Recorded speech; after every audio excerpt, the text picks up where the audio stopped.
afternoon everyone, welcome to Janderra. I'm Gerwin and I'm at the farm today.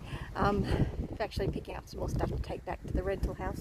And while I'm here I've got the chickens moved, collected some eggs, caught chicken.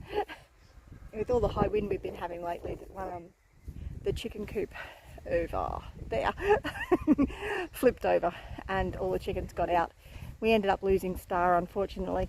He went absolutely ape and started attacking Gavin, and Gavin was here on his own trying to deal with it all, so Star didn't end up making it, unfortunately, because he was just way too aggressive. Gavin got scratches all over the place from him, but the chickens are fine, so that's all good. And these ladies are doing well. They're happily scratching around in the grass at the moment. So they're really loving it when I get moved. I haven't collected their eggs yet today. Oh, I need to put some more bedding in here. They keep scratching all the bedding out and getting it all over the place, which means they then don't have any bedding to actually lay in, which is a bit of a problem. But I will fix that up in a second. At the moment I'm just watering a few plants. I've got a couple of dandelions that I'm planting. I've just put one around under that citrus. This is doing really well. My only problem is these are always falling over, and I want them growing upright. I don't want them leaning over like that. So I'm going to need to stake them up in some way. I'm not sure if I can do that today, but I got one little dandelion planted.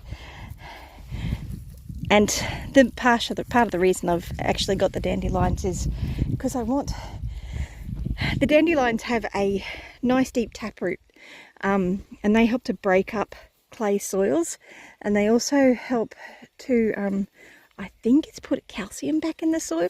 Either way, it's really good for the dirt and the soil microbes and all that sort of stuff. I thought I'd give you an update on how the sugarcane's doing. It's doing well, needs some water. But everything's doing pretty good actually. Nothing's looking all that stressed at the moment. Although the mulberry over there, the leaves are looking quite pale, so I'm thinking I might get some sea salt and put onto it. Ideally I'd like to put some worm juice on there, but my worm farm's not set up properly yet. So it's not producing any liquid fertilizer. But this is a definite indicator of a nutrient deficiency in the soil. So ideally I really should put lots more mulch around this, which you guys always hear me talk about: mulch, mulch, mulch and more mulch. You can never get enough mulch. Comfrey's doing fantastically, which is great. Little butternut pumpkin's doing great. One almanzo is doing great. This little mulberry's doing well. See, this is what the leaves should look like. That nice deep green. That's another plantain. That's a plantain. I've actually brought some plantain seeds that I collected from a plantain plant I had over there. So I got a heap of little plantain seeds. And I got a cat that's scratching me. Well, he wasn't scratching me. He was rolling over, and I don't have the best footwear on.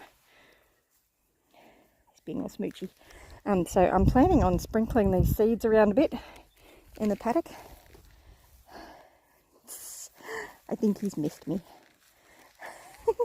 Missed having someone to smooch up against. But while he's doing that, he's actually getting me with his claws, and I'm not really appreciating it all that much. Anyway, so these fruit trees are doing really well. I thought that had some blossoms on it. It looks like the blossoms may have fallen off. And that's okay. It looks like one of the escapee chickens may have scratched up the garden a bit. Which isn't tragic. This also needs a lot more mulch. As does this one. And it's also been scratched up a bit. Again, not tragic. But it's what chickens do. They scratch. So my mullein plant is doing really well. That's really good for respiratory lung health. The comfrey's doing really well. The Elysium's doing really well. So that should be a lovely little bee attractant there. So it should do really, really well. Sorry, my sinuses are playing up a bit. This little mulberry looks like it might need some nutrients too. But its little Elysium is doing well. It's just a little flower thing there. I'm going to pull out this cobbler's peg before it gets much bigger. Oh look, there's a mulberry. I love mulberries. I think that was lemon balm, maybe? I'm not sure. It's not doing quite as well as I'd like. Probably not getting enough water. The dog bane looks like it's struck though, which is fantastic. Really pleased about that. Put the cage, I think I showed you the cage going over there last time to help protect that little area from my chickens, if not everything, all the other wild birds around the place, because we get quite a lot of water hen here, and they would enjoy scratching that up. Let's give that sugar cane some water.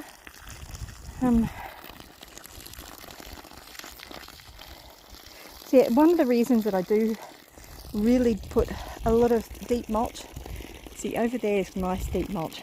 That garden's doing pretty good. Well, I think the pigeon peas look a bit sad, but it's not getting as much grey water from the container house now as it was, because the kids were having their showers in the container house, as well as I was doing washing up in the sink. So all that grey water went straight onto that garden, so that garden's missing out now. So it's going to suffer a little bit. I really shouldn't leave things where I'm going to trip over them, and that was my fault. I had that there because I was chasing the chicken. Oh, I'm going to get wet. No, I didn't. The hose stayed. That was more by luck than good management. Anyway, that's basically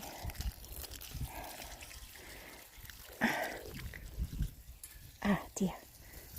I'm trying to make that so I don't have to hold it.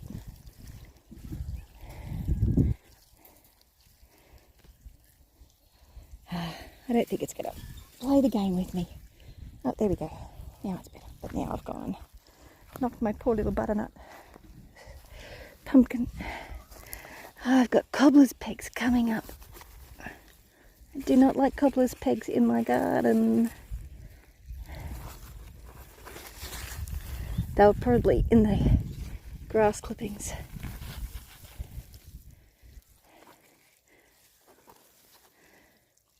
I really need to mulch more around that.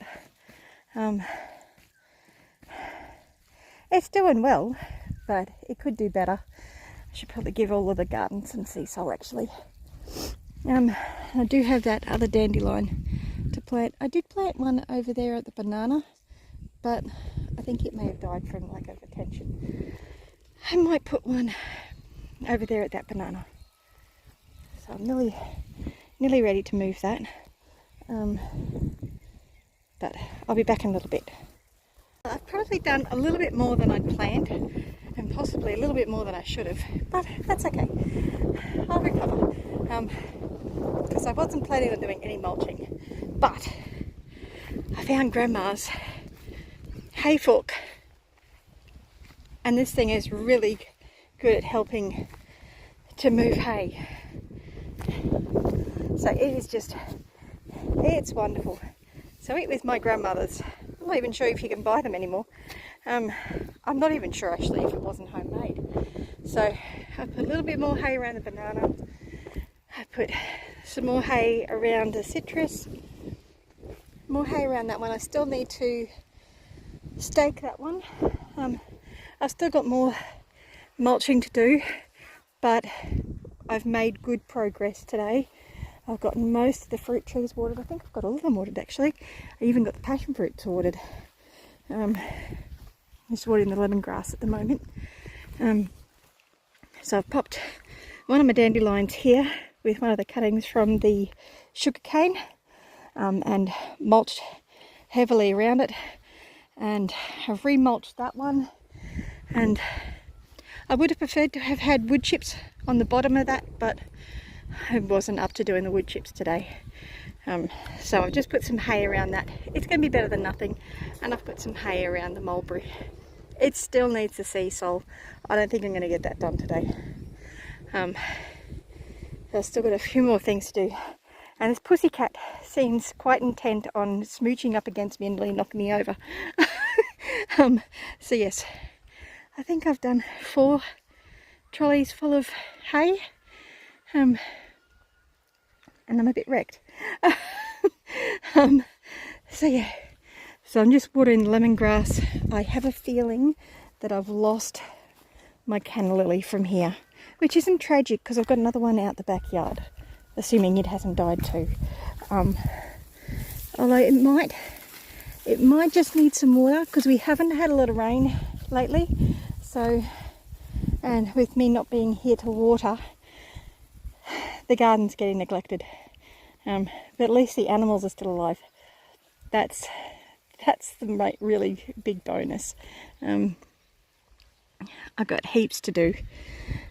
There's never there's never a moment when I've got nothing to do. And really it comes down to a matter of me deciding, nope, enough is enough for today. Because I need to get home. I've got a class this afternoon and a study group. So I've got heaps to do still at the rental. But this is good progress for today. I'm really, really pleased with my progress. My hay pile is decreasing in size greatly. Today's episode of Janderra Homestead was brought to you by God's Love Over You banner cap. It's embroidered in there. I hope you can see it. And you have a future and a hope. This design's available on a number of different products. So yeah, I'll leave links down below for my Etsy store and Redbubble. And I'll catch you in the comments section. I hope you're all doing really well. And remember, you're either green and growing or you're ripe and rotting. And look at that. My garden is green and growing. I love the fact that even though I'm not here, it can still keep growing. And because of the deep mulch, it helps to make it so that it actually can cope without constant attention. Unlike the pots at the rental, they're going to need daily attention. This stuff can cope with weekly, even fortnightly, and if it's really unlucky, monthly or 6 monthly. Anyway, it's gotten a little bit of attention. I still need to do heaps more, but we've got to manage our time and manage our capacity, energy, strength to make it so that we're resilient and we can keep going for the long haul and keep coming back tomorrow. So yeah, resilience. It's all about resilience, and that's one thing that mulch is really good at. Mulch builds in resilience into your garden. It feeds the soil, it protects your plants, it holds in water, it feeds the soil microbes. It is just all over good for your garden, good for your plants, and good for you. So yeah, I hope you're doing well, and I will catch you in the next video. Bless you, have a great day.